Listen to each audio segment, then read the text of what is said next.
रायबरेली के ऊंचाहार से विधायक मनोज पांडे जी हमारे साथ हैं। 1 साल पहले आपने पार्टी छोड़ी, भारतीय जनता पार्टी का दामन थामा।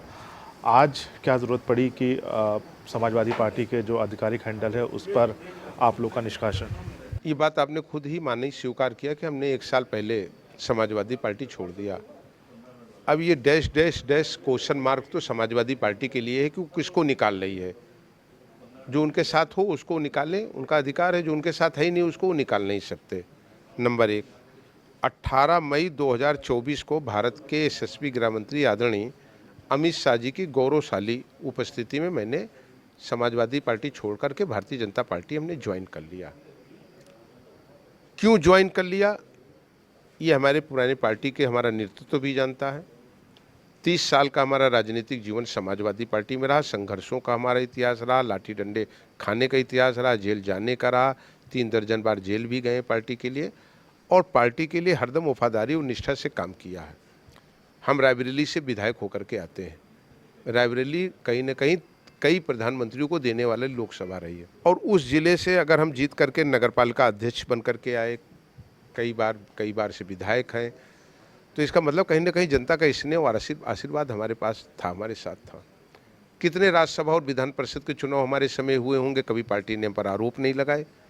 वही पार्टी जो अपने मंचों, माइकों से और प्रेस कॉन्फ्रेंस में मनोज पांडे की तारीफ कर रही हो, अगर वो आज आलोचना कर रही है तो उनको आत्ममंथन करना चाहिए कि जब इसी उत्तर प्रदेश में समाजवादी पार्टी का एक राष्ट्रीय महासचिव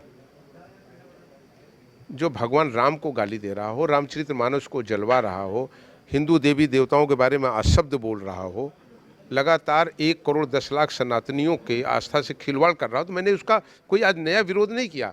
मैंने उस समय समाजवादी पार्टी में रहते हुए भी आप लोगों के सामने अनेकों बार इस चीज़ को बोला, और अपने पार्टी के अंदर भी अपने नेतृत्व से भी इसका निवेदन किया। लेकिन निवेदन करने का क्या हुआ, जिस व्यक्ति ने रामचरितमानस जलवाया वो दूसरे दिन राष्ट्रीय महासचिव हो गया। जब उसने सीता मैया के बारे में शब्द कहा तो वो विधान परिषद का सदस्य हो गया। ऐसे व्यक्ति को आप लगातार प्रोन्नत दे रहे हैं जो देश की 110 करोड़ लोगों की आस्थाओं से खिलवाड़ कर रहा हो। ये मनोज पांडे को स्वीकार नहीं हुआ। मैंने अनेक बार ये अनुरोध पूर्वक विनम्रता से कहा है कि राजनीति में पद और प्रतिष्ठा पर रहने का हमारा पीछे उपदेश ये नहीं है कि हम ऐशो और आराम के लिए राजनीति में आए हैं। हम राजनीति में आए हैं अपने विचारों के लिए, अपने सैद्धांतिक चीज़ों के लिए, गरीब कमज़ोर लोगों की सेवा करने के लिए, समाज के अंतिम पायदान पर खड़े व्यक्ति को न्याय दिलाने के लिए। और अगर वो हमारी आस्थाओं से खिलवाड़ कोई कर रहा, वो हमें स्वीकार नहीं था, ना कल स्वीकार था, आज भी स्वीकार नहीं, आने वाले दिनों में स्वीकार नहीं रहेगा। हमारी आस्थाओं से अगर कोई खिलवाड़ करेगा, ऐसे पद और प्रतिष्ठा को मैं 1000 बार छोड़ दूंगा। एक लंबा इंतज़ार भी किया गया समाजवादी पार्टी की तरफ से, और आज उसमें लिखा भी है कि एक लंबा इंतज़ार किया गया, लेकिन लगातार आप पीडीए के जिनके लिए उन्होंने इंतजार किया हो वो जाने। हमने तो कोई इंतजार नहीं किया। हमने तो 1 साल पहले ही हमने पार्टी छोड़ दिया था, ऑफिशियल ज्वाइन कर लिया था। तो अब किसके लिए इंतजार हो रहा था? उम्मीद थी उनको कि शायद। नहीं, उम्मीद पे तो पूरी दुनिया कायम है। उम्मीद पर कल क्या होगा इसको कौन जानता है। 2027 का भी विधानसभा चुनाव करीब है। अगर पार्टी कहेगी कि तो आप क्या रायबरेली ऊंचाहार सीट से आप वहाँ पे? हमने निवेदन किया कि पार्टी के नेतृत्व का जो निर्णय होगा और ऊंचाहार की जो जनता का निर्णय होगा वो सर्वमान्य होगा और शिरोधार्य होगा। करने के लिए तो मनोज पांडे जी थे।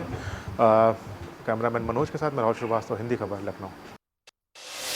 2024 राज्यसभा चुनाव के दौरान समाजवादी पार्टी से जुड़े विधायकों ने क्रॉस वोटिंग की थी और भारतीय जनता पार्टी के प्रत्याशी के पक्ष में वोट किया था, जिसके बाद से लगातार पार्टी इन विधायकों को अलग अलग मंच से अल्टीमेटम देती थी। लेकिन आज पार्टी के ट्विटर हैंडल से इन समाजवादी पार्टी से जुड़े 3 विधायकों को पार्टी से निष्कासित कर दिया गया है। ऊंचाहार से मनोज पांडे हैं, इसके अलावा राकेश प्रताप सिंह जो अमेठी के गौरीगंज से विधायक हैं, और गोसाईगंज से अभय सिंह। इन तीनों विधायकों को आज समाजवादी पार्टी के ट्विटर हैंडल से जानकारी दी गई कि इन तीनों नेताओं को पार्टी से निष्कासित किया गया है।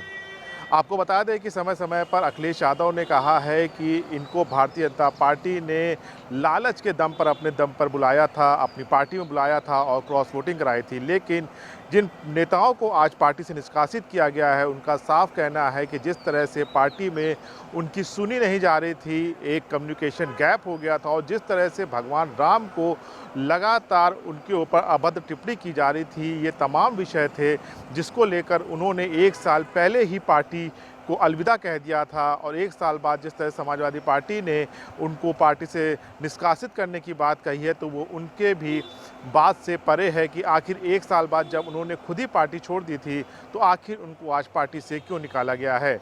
लेकिन निश्चित तौर पर इस राजनीतिक घटनाक्रम के बाद से एक बार फिर से उत्तर प्रदेश की राजनीति में हलचल पैदा हो गई है। भारतीय जनता पार्टी का कहना है कि समाजवादी पार्टी तनाव में है और अभी ऐसे कई और विधायक हैं जो पार्टी छोड़ेंगे और समाजवादी पार्टी को खत्म करने का काम करेंगे। कैमरामैन मनोज के साथ मैं राव श्रीवास्तव, हिंदी खबर, लखनऊ।